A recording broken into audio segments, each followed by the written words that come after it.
Port-au-Prince a connu une nouvelle journée mouvementée ce mardi avec la manifestation des policiers qui continuent de revendiquer le droit de se constituer en syndicat.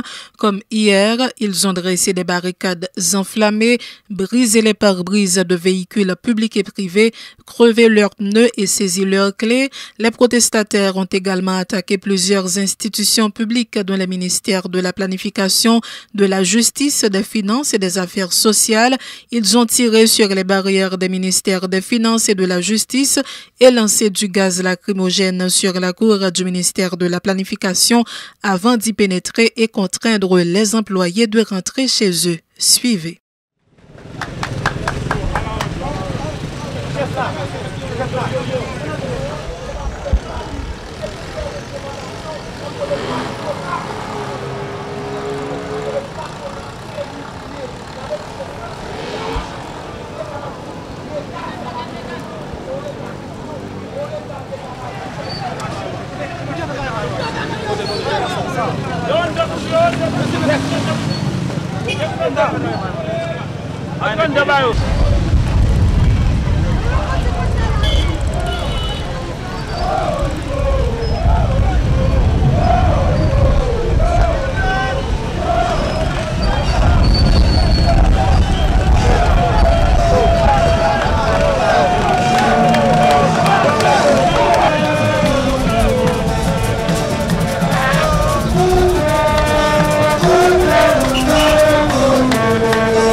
Assistance sociale, tout ça en police est supposé besoin.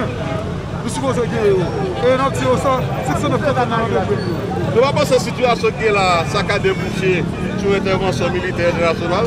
Bon, il y a fait déjà, il y a attaqué déjà. Et nous, tout le monde, nous avons des menaces, mais nous avons tiré sur nous. Et tout attaqué, on va nous avons besoin. Chaque jour, nous avons besoin. Policiers qui ont mouru sur le massacre, qui côté lié pour ça, on fait avec jusqu'à nous, la nouvelle prochaine, nous avons sur le dossier. Vous continuez sur le dossier ça? Non, je me dis. Qui direction la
ministre de l'Intérieur et des collectivités territoriales, Odin Fils Bernadel, est déjà à pied d'œuvre. Il a rencontré ce mardi les différents délégués départementaux. Plusieurs points ont été abordés lors de cette rencontre, à savoir le fonctionnement des services publics, les problèmes sociaux, la gestion des collectivités territoriales et la question de la sécurité publique dans les différents départements, a fait savoir le ministre Odin Fils Bernadel ses déclarations.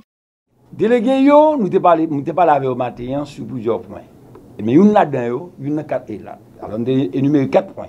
Premier point, nous parlé de l'attribution en tant que délégué, en tant que représentant exécutif.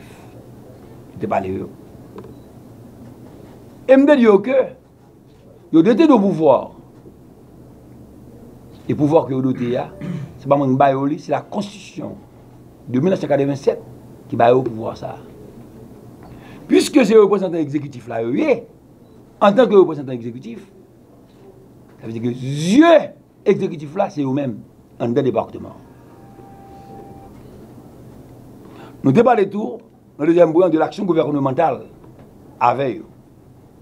Nous disons dans 4 actions gouvernementales, déléguées, il faut veiller au bon fonctionnement des services publics.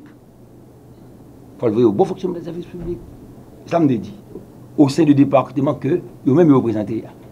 Donc, santé, il faut voyager sur santé, voyager sur éducation, voyager sur transport, voyager sur l'eau, comment on a boire de l'eau, côté que il y a. Assainissement, etc., etc. On ne parle de ça matin. Et me dit tout, en même temps, le gars pour prendre part dans toute catastrophe naturelle qui fait dans un département côté eux. Et il y a des problèmes sociaux, il y a même tout. Il faut saisir les problèmes au préalable. Parce que clair avec eux, en tant que représentant du président de l'exécutif, particulièrement du président de la République, il y a pour devoir pour jouer le rôle comme bon le semble. C'est à moi dire. Troisième point que m'aborder avec eux, c'est tutelle que vous avez sur les collectivités territoriales. En termes de référence. Je dis, comme délégué, tutelle là veut dire que vous faites mémise sur les collectivités. Tutelle là veut dire que vous accompagnez en ce sens. Ou un contrôle même sur les dépenses qu'a fait. Parce qu'en tant que délégué, on ne peut pas investir dans le pouvoir et puis le pouvoir ça va l'utiliser. On débat comme 4e point de la sécurité publique au sein du département.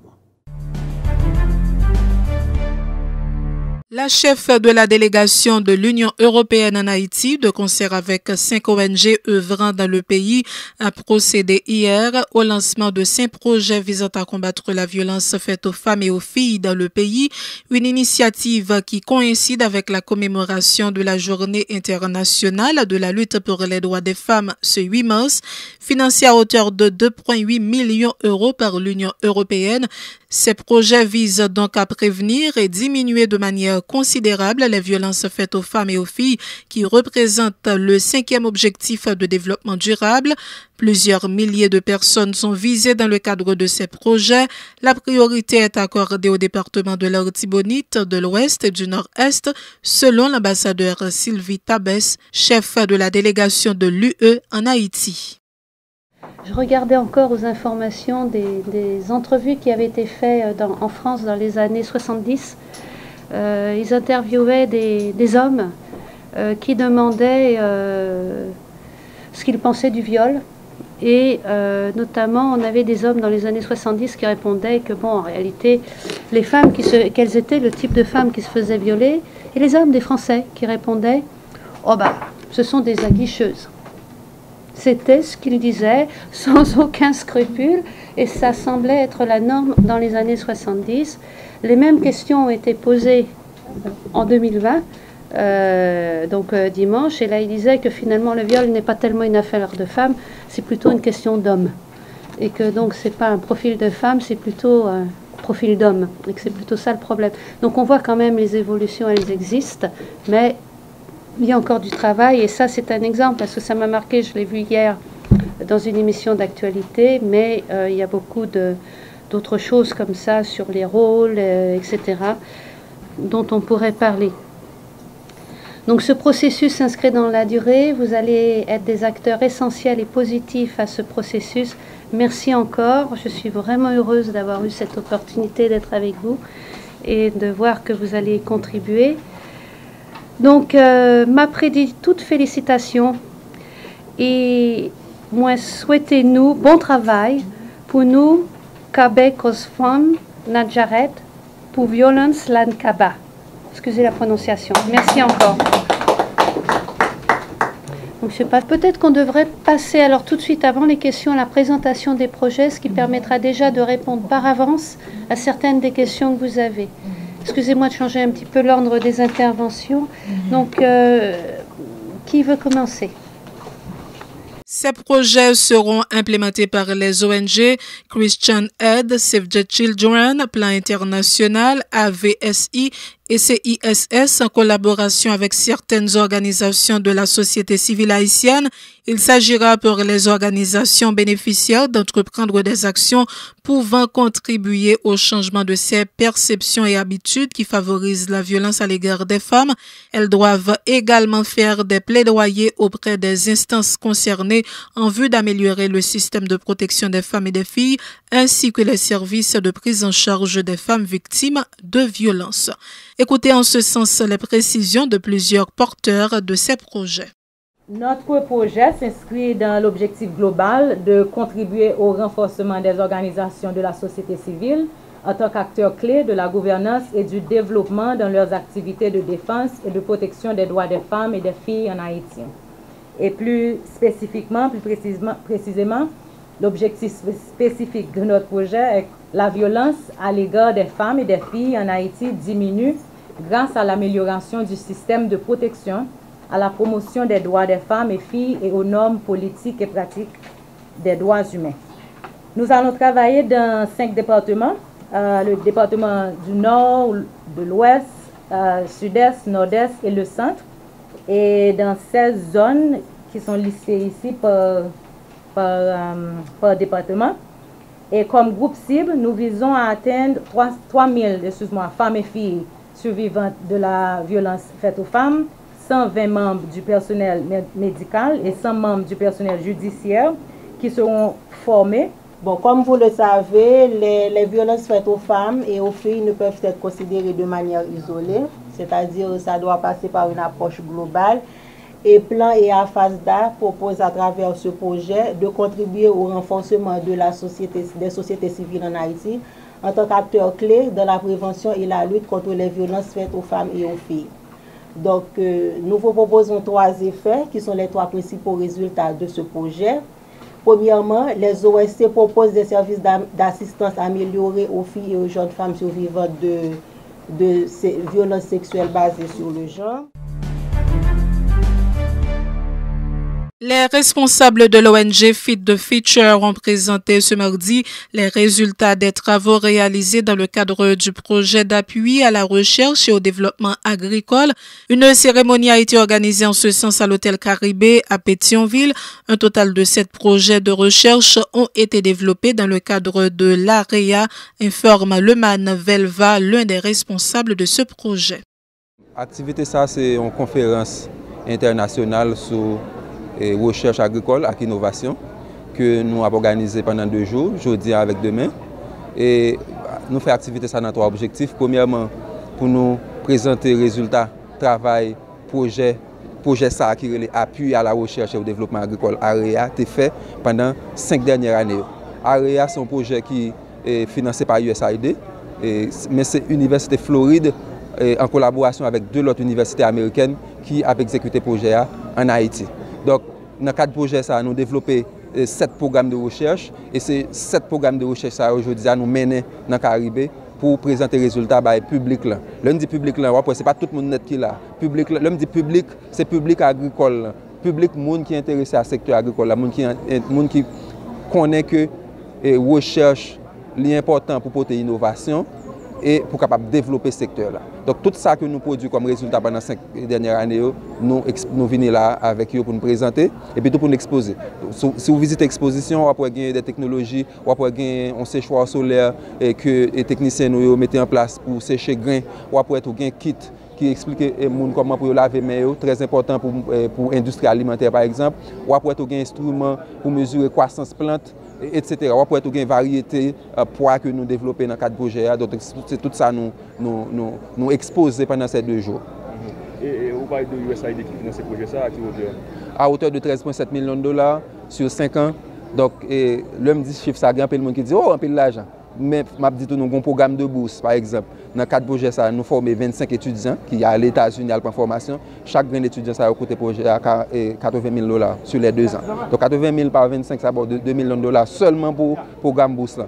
Maintenant on prend 7 programmes de recherche et on va regarder qui résultat qu'on va présenter là, on va que le projet AREA, c'est un projet que USAID était financé et que l'Université Floride utilise chaque centime projet ça avec soin au bénéfice du secteur agricole. Le ministre de l'Intérieur et des collectivités territoriales, Odin Fils Bernadel, s'est prononcé ce mardi sur le dossier de l'épidémie du nouveau coronavirus qui continue d'inquiéter le monde.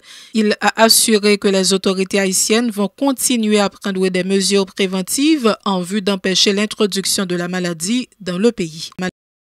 Un pays comme la Chine, plus particulièrement à Wuhan, jusqu'à date, ils ont enregistré, pas seulement la Chine, non, à travers le monde, je crois 4000 cas de décès sur environ 111 000, pour comme ça, de personnes infectées. Mais le pays le plus touché,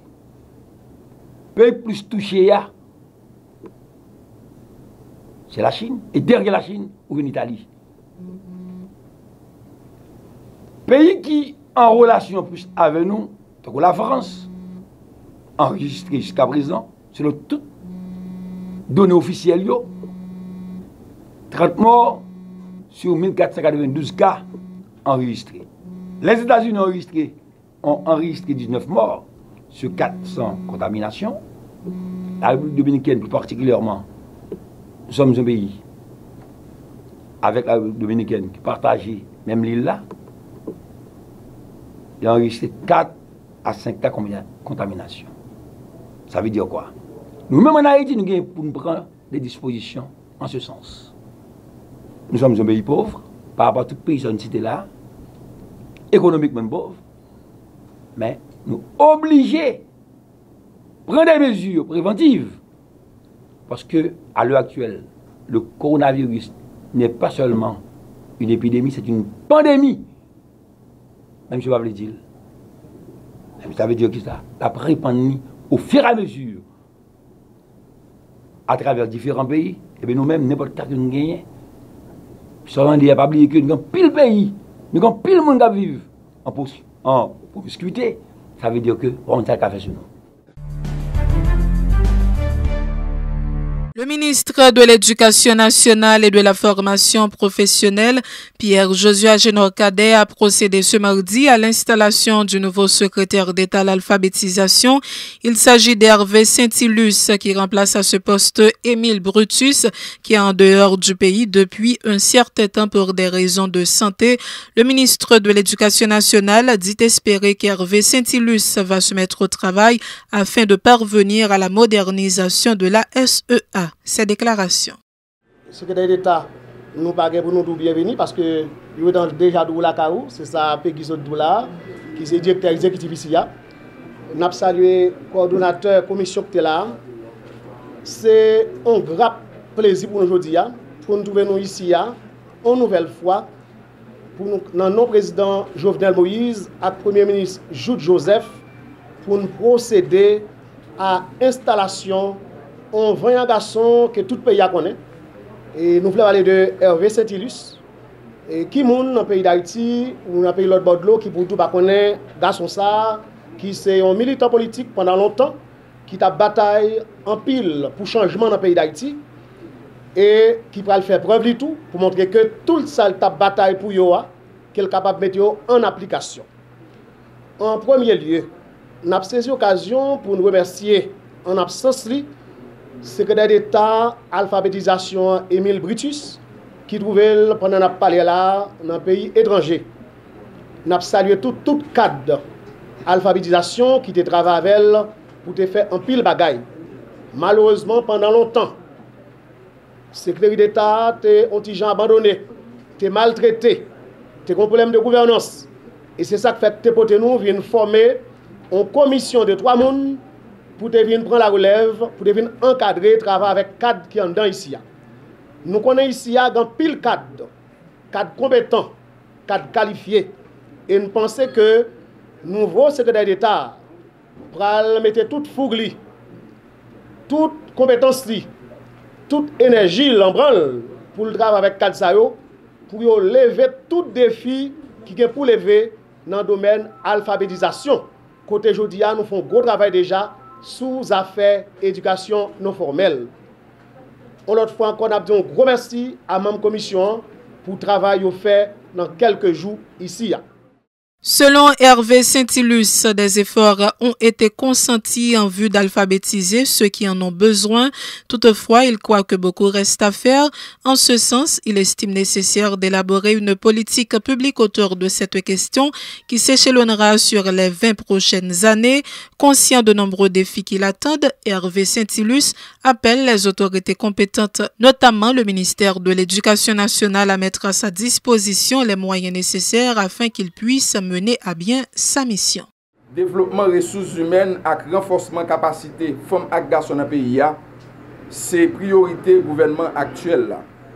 Bagay sa yo a privé fait sans détour dans démocratisation, éducation, dans appropriation, connaissance et savoir-faire population, communauté qui vivent dans zone reculée. Étant l'alphabétisation dans toute couche population et faire tourner une promotion sociale. C'est toujours une grosse priorité président Jovenel Moïse.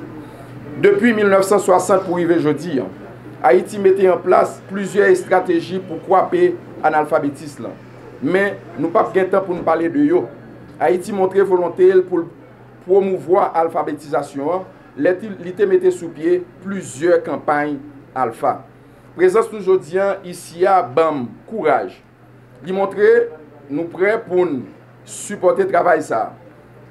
Présence nous permet moins, dit tête moins, nous croyons dans le combat pour nous faire promotion sociale et culturelle, moun qui peut qu'on lit et écrit. Pendant que je mettais à disposition moun sa yo processus alphabétisation comme outil de développement. Mesdames, messieurs, en Haïti, moun qui pas qu'on lit et écrit gagne entre 14 et 74 l'année. Catégorie moun sa yo, c'est force vive société noire. Devant un constat pareil, nous comprenons combien il est important pour moun sa yo qu'on lit et écrit. Mais manque volonté quelques moun et incompréhension quelques l'autre constitue un gros obstacle pour l'alphabétisation, il est fait tout bon vrai. Moi regrette en pile campagne qui était faite pour montrer moun yo li et écrit échoué. Campagne sa yo te plus constitué une machine pour bloquer moun sa yo dans affaire li et écrit. Moun sa yo en pile dans pays mais personne pas dit rien sur ça. En pile là dedans oublié li et écrit. Monsieur le ministre de l'Éducation nationale, attaquer mal la jouk côté le caché c'est volonté pam. Peut-être ça m'a demandé ministre bon moyen pas la game accompagner dans travail ça. Pour m'aider à combattre mal ça dans toute couche sociale population haïtienne. Sans un travail comme ça, nous ne pouvons jamais arriver dans le développement durable.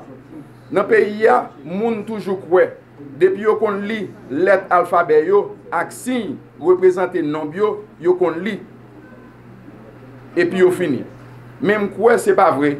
Dans l'époque côté technologie, aptaï banda, toujours, on croit, nous besoin plus passer ça. C'est le temps d'une pause, on vous revient.